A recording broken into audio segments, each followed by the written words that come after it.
Desaskundea proiektu bat da. Politikoa, noski, baina ez da berehalako programa politikoa. Argi dago munduaren ikuspegi ekosozialista eskaintzen duela. Paradigma batetik ateratzeko beharra, alegia. Mendebaldeko mundua azken 3 mendeetan eta munduaren gainerako eskualdeak azken 50 urteetan egituratu duen paradigma produktibista.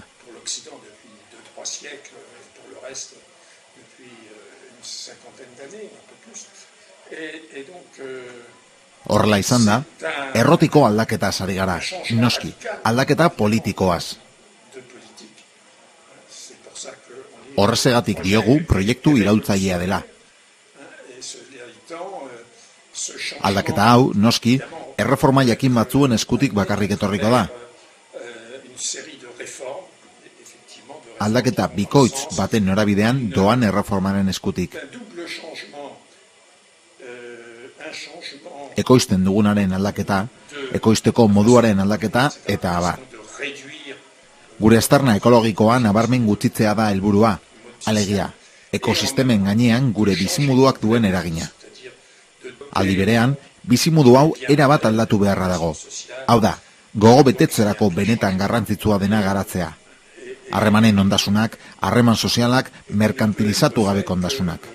Horrek eskatzen du, pentsaera bera irauli behar dela eta bakarrik aldaketa batzuen bidez egin ahal izango da. Sartu alditugu neurri batzuen bidez. Baina inoiz ezin dugu esan, noiz sartu garen desaskundeko gizarte batean.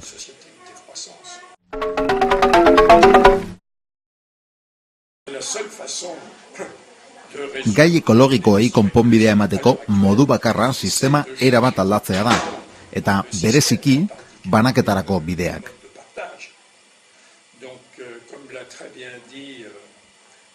Hervé Kempf, Frantziako kazetari ekologistarik onenetarikoak bere liburutan esan duenez, planeta salbatzeko kapitalismo alaga eta azkenean oligarkia amaitu da gora demokrazia, gaur egun planeta salbatzerik ez dugula izango gero eta kontzienteago gara. Planeta salbatzea sari garenean gizateria sari gara, planeta beti salbatuko baita. Hartara, ez dugu gizateria salbatuko funtzionatzeko moduak aldatzen ez baditugu eta batez ere aberastasuna banatzeko bideak, baliabideen banaketa, natur baliabideena eta ondasunena ere.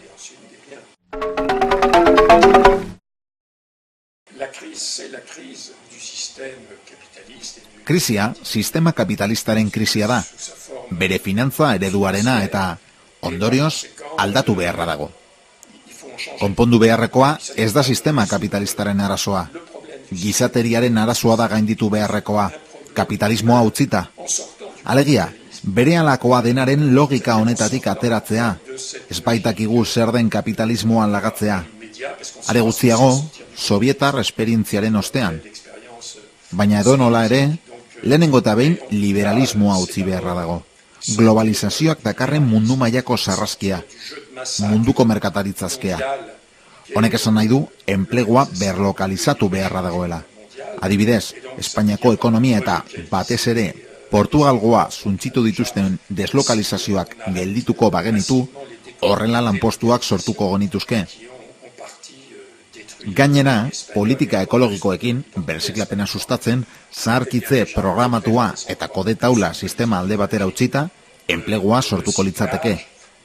Nekazaritza produktibista lagatzeak, elikadura osasuntzua eta gertukoa berreskuratzeko, milioika nekazari beharko ditu.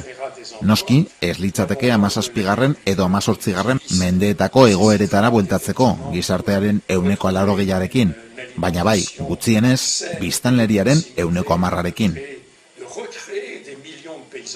Gaur egun, eromena da gizateriaren biziraupenerako funtsezkoa den jardueran, biztanleria aktiboaren 3% baino gutxiago aritzea, Ameriketako estatu batuen moduko herrialde gaingaratuetan, erabat eroa da. Honek, beraz, milioika lanpostu sortuko ditu. Horrekin batera, lanaldiak zorrotz murriztu behar dira. Azken urteetan, batez bestez, estatuatuarrek 2 hilabete gehiago egiten dute lan urtean europearrek baino. Zoramen ikaragarria da hori. Gero eta gizarte oparoago batean bizi gara, non jendeak gero eta gehiago lan egiten duen.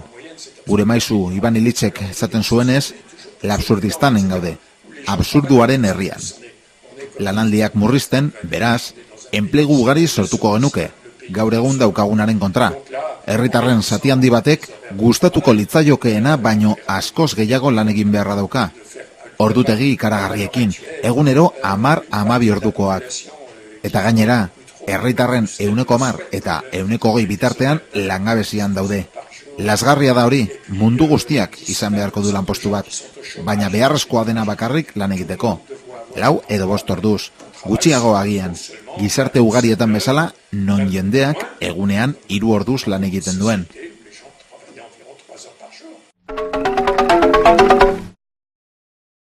Uste dut, dagoeneko zertzelada batzuk eman ditugula. Estresarik gabeko gizartea izango litzateke. Jendeak ez zuen humiliaziorik pairatuko, ez lituzke abelburu gisa tratatuko. Ez ginateke bihurtuko, egun esaten dugun bezala, logika ekonomikoaren doikuntzarako aldagai. Beraz, gizakien bizitzari zentzua berrezarriko litzaiokeen gizartea izango litzateke.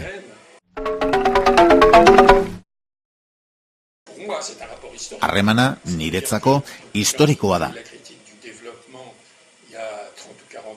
30 edo 40 urte inguru dira garapenaren kritika abiatu nuenetik. Ondoren, 1989 urtetik, biraketa abiatu dugunetik, bigarren munduaren amaiera etorri da. Ondorioz, hirugarren munduaren amaiera ere, mundu bakarra pentsamendu bakarrarekin. Garapenaren nolakotasuna zehazten zuen guztia desagertu eginda. Era berean, mundua krisialdi ekologikoan sartu da, eta garapena kritikatzetik, hazkundea kritikatzera pasa gara. Gauza bera zen, baina hazkundea sari ginenean, iparra sari ginen eta garapena aipatzen genuenean, berriz, egoaz ari ginen. Baina 89 arte, hazkundearen kritika iparrean egitea, tira, egiten genuen, baina zitzaion inoria sola. Beraz, modu batean hegoaldeko garapenerako kritika egiten espezializatu ginen eta iparraldeko hazkundea kritikatzen hasi ginen. Desazkundean itzuraldatu zena, voila. Giza garapenari dagokionez, nik erabiltzen ez dudan terminoa da. Giza garapena, gizateria Sokratesetik George Bushera pasarazi duen hori dela uste bai dut. Filosofian aditu direnen esku txiko dut hau, honek zentzurik duen segurtasunik ez daukateta. Niretzako giza garapena kontzeptu bilakatzea garapena salbatzeko modu bat besterik ez da. Kontzeptu kutsakorra dela uste dut Iban Ilitxek zionez.